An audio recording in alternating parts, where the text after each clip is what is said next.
de croyants. La foule de ceux qui avaient cru n'était qu'un cœur et qu'une âme. Personne ne disait que ce bien lui appartenait en propre main. Il mettait tout en commun.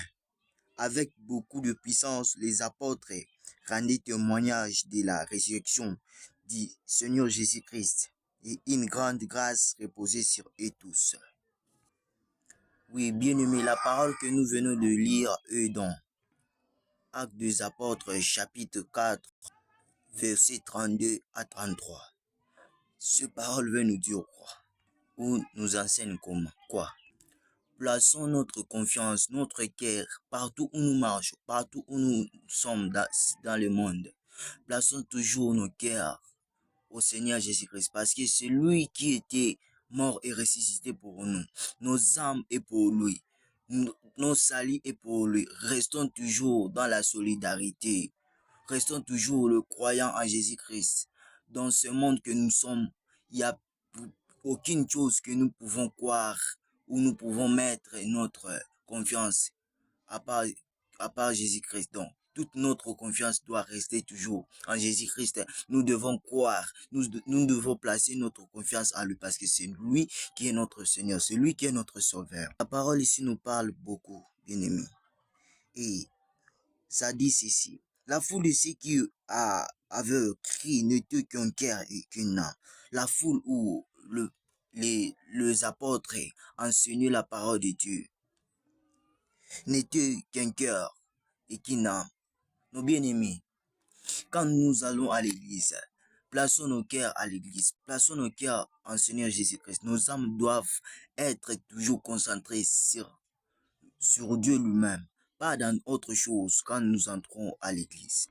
Parce que en ce moment, quand nous plaçons la confiance en Jésus-Christ, il nous arrive qu'il nous transforme, qu'il nous élève, qu'il nous place plus haut dans le monde. Personne ne disait que ce bien lui appartenait en propre, mais il mettait tout en commun.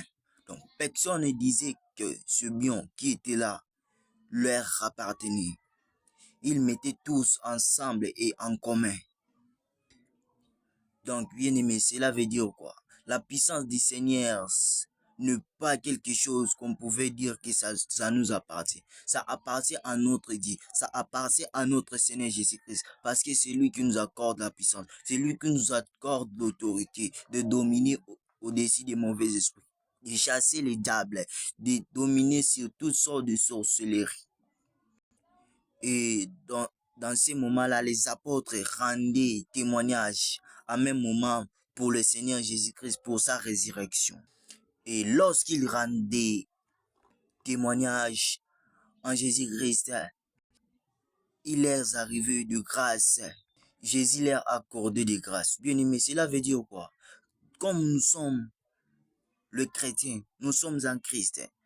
Chaque jour, chaque matin, chaque soir, restons toujours en contact avec notre Seigneur. Rendons toujours témoignage pour notre Seigneur Jésus-Christ. Parce que en rendant témoignage en Seigneur Jésus-Christ, il nous fait des grâces, il nous élève, il nous transforme, il nous fait de grands hommes dans le monde.